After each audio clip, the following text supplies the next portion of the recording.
I have great pleasure in welcoming His Excellency Narendra Modi, Prime Minister of the Republic of India. I invite him to address the General Assembly. नमस्कार साथियों. Good morning, friends.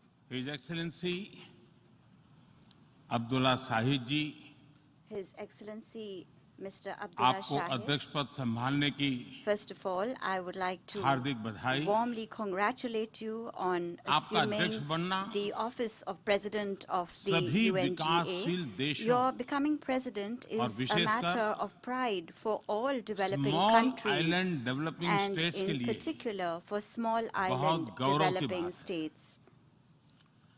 अध्यक्ष महोदय, Mr. President, गत 1.5 वर्ष से for the last 1.5 years, पूरा विश्व the world 100 has साल में been आई सबसे grappling with बड़ी the worst pandemic महामारी का it has सामना seen कर in 100 years. ऐसी भयंकर महामारी में I pay tribute जीवन to गंवाने all वाले those who have lost their lives सभी लोगों in को the deadly corona मैं pandemic, श्रद्धांजलि देता हूं और and परिवारों I के साथ express my condolences संवेदनाएं व्यक्त करता to हूं. their families. अध्यक्ष महोदय, Mr. President, मैं उस देश का I प्रतिनिधित्व कर रहा represent हूं a country जिसे that mother is of proud democracy का to be गौरव known हासिल. as the mother of democracy. लोकतंत्र की हमारी We have हजारों had वर्षों की a महान great परंपरा रही. tradition of democracy that goes back thousands of इस years. 15 अगस्त को On 15th of भारत ने August this year, अपनी आजादी के India entered 75वें the साल में प्रवेश 75th किया. year of its independence. हमारी विविधता Our diversity हमारे सशक्त लोकतंत्र is की the पहचान है. identity of our strong एक ऐसा democracy. देश It is a country जिसमें that has दर्जनों भाषाएं dozens हैं, of languages, सैकड़ों बोलियां हैं, hundreds of dialects, अलग अलग रहन सहन different खान पान. lifestyles and cuisines. ये vibrant This is democracy the का best example बेहतरीन of a उदाहरण है. vibrant democracy. ये भारत के लोकतंत्र की ताकत है. The strength of our एक democracy छोटा बच्चा is demonstrated जो by the कभी fact that a little एक boy रेलवे स्टेशन who के at टी one स्टॉल पर time used to help अपने his पिता father की मदद at करता his tea था, stall at the railway आज station is today चौथी बार addressing the भारत के United प्रधानमंत्री के Nations तौर पर General Assembly for the fourth time UNGA को as संबोधित Prime कर रहा Minister है. of India.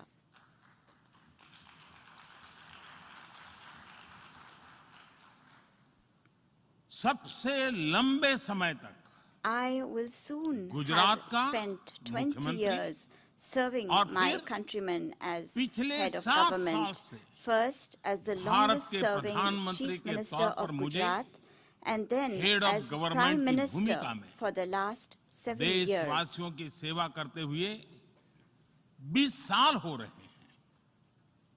और And मैं अपने I अनुभव am से कह saying रहा this हूं, to you from my own Yes. experience.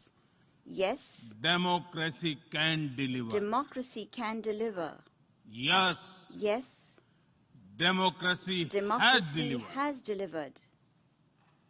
अध्यक्ष महोदय, Mr. President, एकात्म मानव दर्शन के today is प्रणेता the birth anniversary Pandit of Deendayal Pandit Upadhyay ji की Deen आज Dayal जन्म जयंती. Upadhyay, the proponent of Ekatma Manav Darshan. एकात्म मानव दर्शन यानी Ekatma Manav Darshan integral means humanism, integral humanism, अर्थात or स्व से the development समष्टि journey तक undertaken विकास together, और the विस्तार की expansion सहयात्रा. from the self to the universe, expansion of the self, expansion of the self, moving from moving individual to from the the society, individual to society, the nation to the nation, and entire and to humanity. entire humanity. और ये चिंतन And this philosophy Antyodaya को is समर्पित है. dedicated to Antyodaya, Antyodaya को आज की परिभाषा the में modern day where definition no one of is left behind कहा Antyodaya जाता है. is where no one is left इसी भावना behind. के साथ It is with this principle आज in mind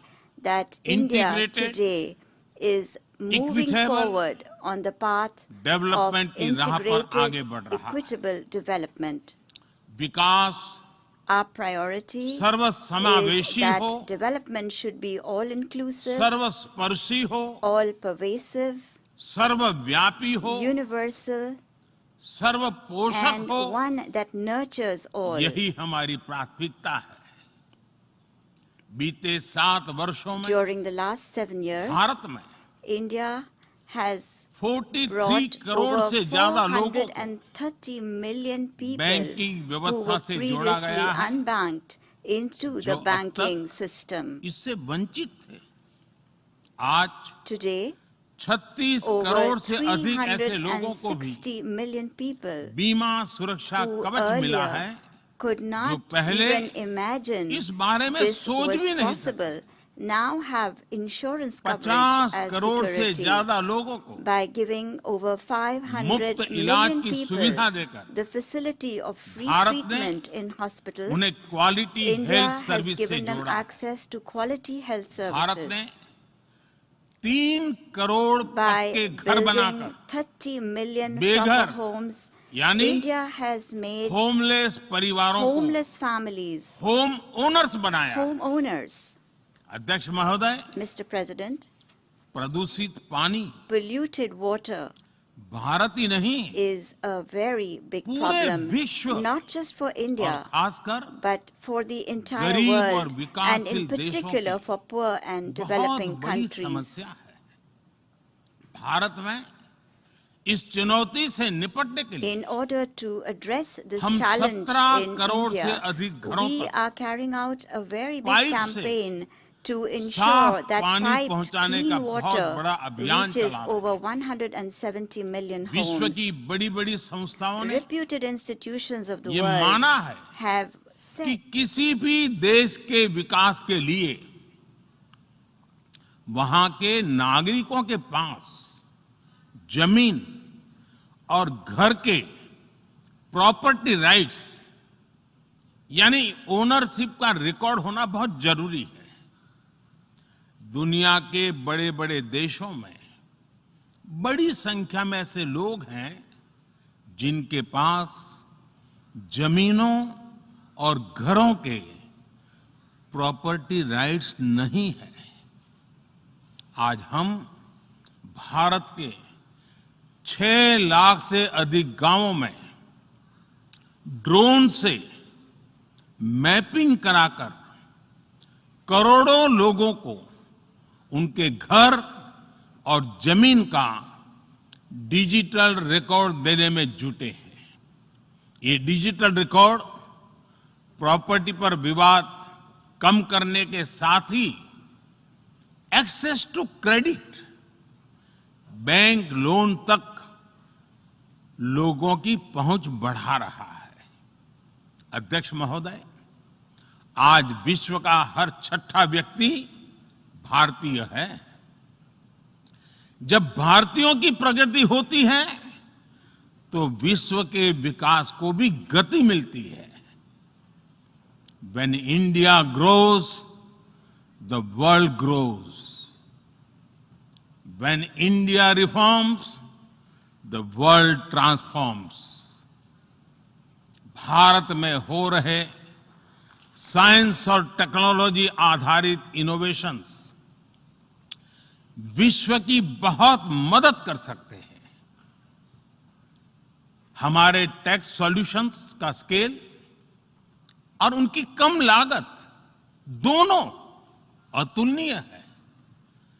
हमारे यूनिफाइड पेमेंट इंटरफेस यूपीआई आज भारत में हर महीने 350 करोड़ से ज्यादा ट्रांजैक्शन हो रहे हैं। भारत का वैक्सीन डिलीवरी प्लेटफॉर्म कोविन एक ही दिन में करोड़ों वैक्सीन डोज लगाने के लिए डिजिटल सपोर्ट दे रहा है। अध्यक्ष महोदय, सेवा परमो धर्मः, सेवा परमो धर्मः को जीने वाला भारत सीमित संसाधनों के बावजूद भी वैक्सीनेशन डेवलपमेंट और मैन्युफैक्चरिंग में जी जान से जुटा है। मैं यूएनजीए को ये जानकारी देना चाहता हूं कि भारत ने दुनिया की पहली डीएनए वैक्सीन विकसित कर ली है, जिसे 12 साल की आयु से ज्यादा के सभी लोगों को लगाया जा सकता है। एक और mRNA वैक्सीन अपने डेवलपमेंट के आखिरी चरण में है। भारत के वैज्ञानिक कोरोना की एक नेजल वैक्सीन के निर्माण में भी जुटे हैं। मानवता के प्रति अपने दायित्व को समझते हुए भारत ने एक बार फिर दुनिया के जरूरतमंदों को वैक्सीन देनी शुरू कर दी है।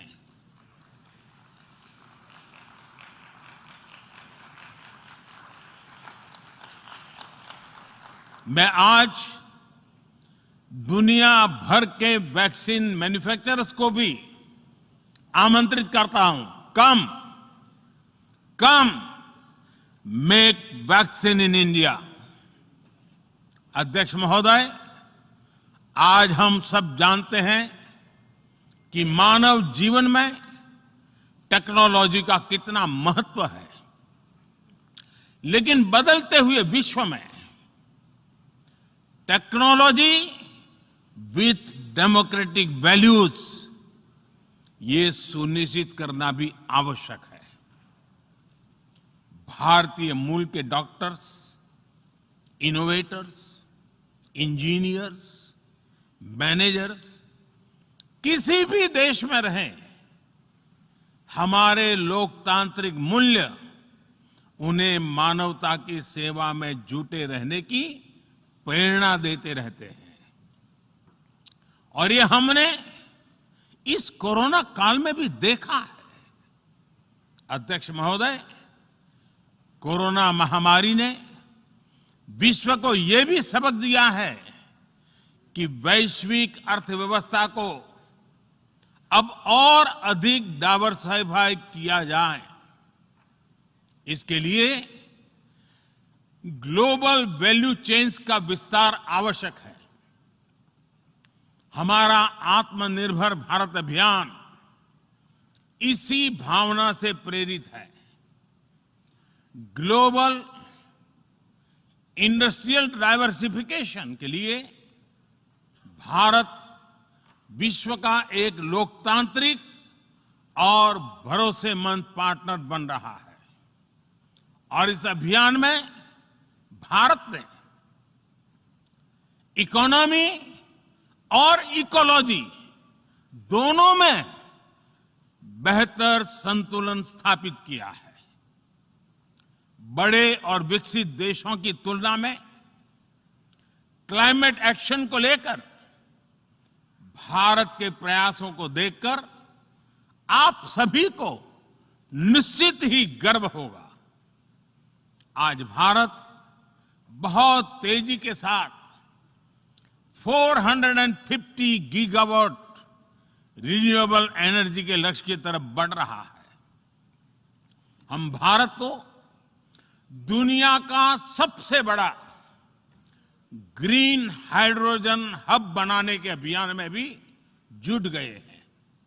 अध्यक्ष महोदय, हमें अपनी आने वाली पीढ़ियों को जवाब देना है कि जब फैसले लेने का समय था, तब जिन पर विश्व को दिशा देने का दायित्व था, वो क्या कर रहे थे। आज विश्व के सामने रिग्रेसिव थिंकिंग और एक्सट्रीमिज्म का खतरा बढ़ता जा रहा है।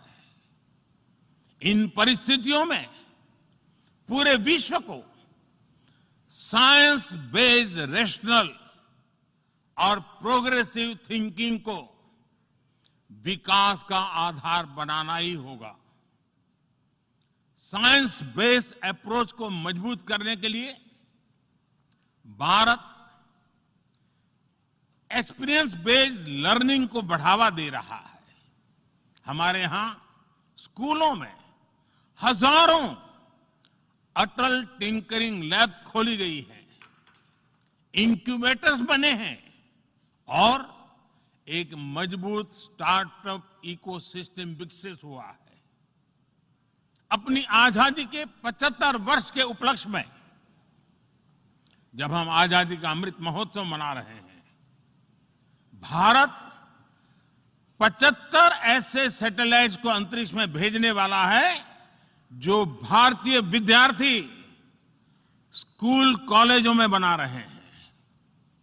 अध्यक्ष जी, दूसरी ओर रिग्रेसिव थिंकिंग के साथ जो देश आतंकवाद का पॉलिटिकल टूल के रूप में इस्तेमाल कर रहे हैं, उन्हें ये समझना होगा कि आतंकवाद उनके लिए भी उतना ही बड़ा खतरा है। ये सुनिश्चित किया जाना बहुत जरूरी है कि अफगानिस्तान की धरती का इस्तेमाल आतंकवाद फैलाने और आतंकी हमलों के लिए न हो। हमें इस बात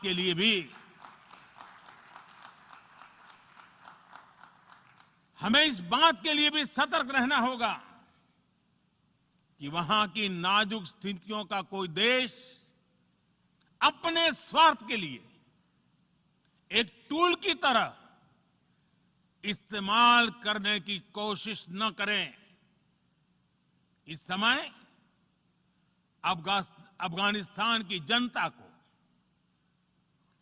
वहां की महिलाओं और बच्चों को, वहां की माइनॉरिटीज को मदद की जरूरत है और इसमें हमें अपना दायित्व निभाना ही होगा।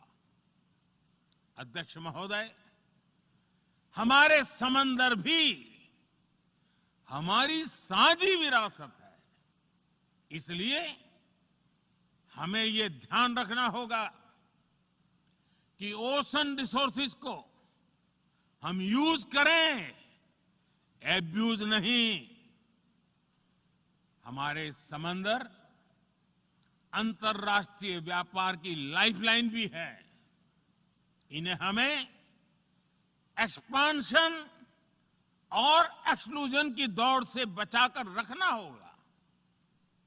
रूल बेस्ड वर्ल्ड ऑर्डर को सशक्त करने के लिए अंतर्राष्ट्रीय समुदाय को एक सुर में आवाज उठानी ही होगी। सुरक्षा परिषद में भारत की प्रेसिडेंसी के दौरान बनी विस्तृत सहमति विश्व को मैरीटाइम सिक्योरिटी के विषय में आगे बढ़ने का मार्ग दिखाती है।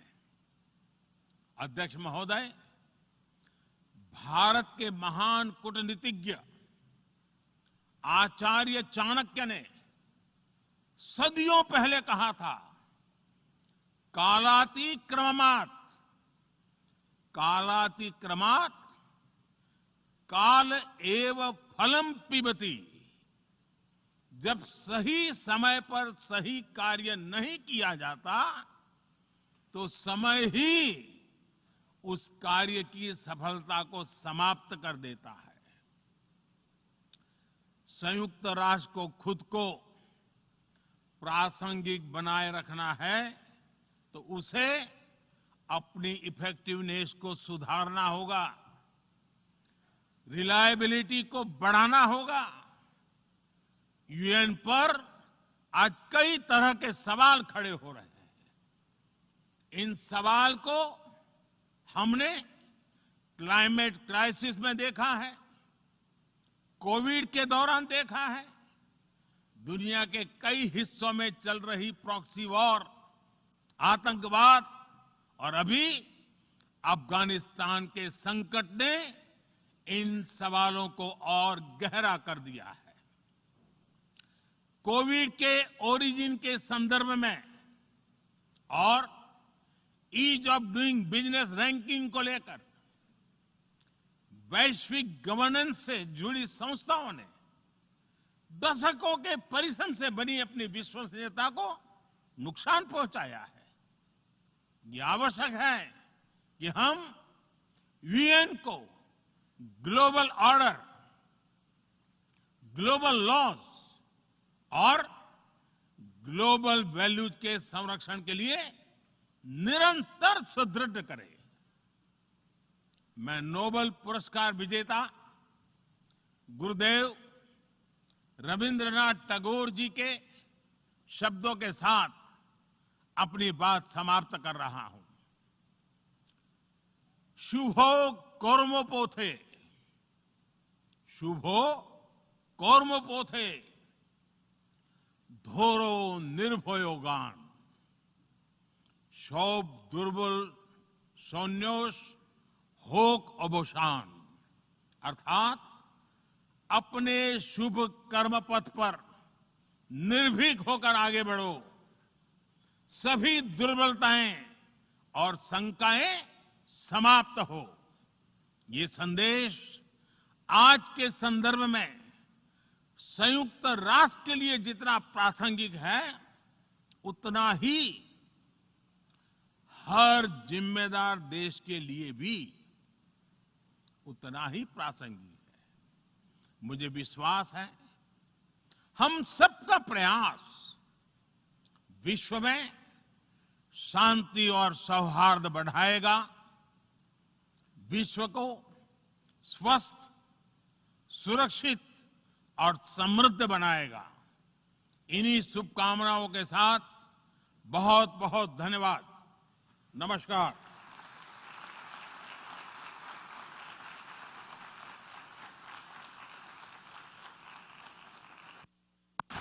On behalf of the General Assembly, I wish to thank the Prime Minister of the Republic of India for the statement just made, and I request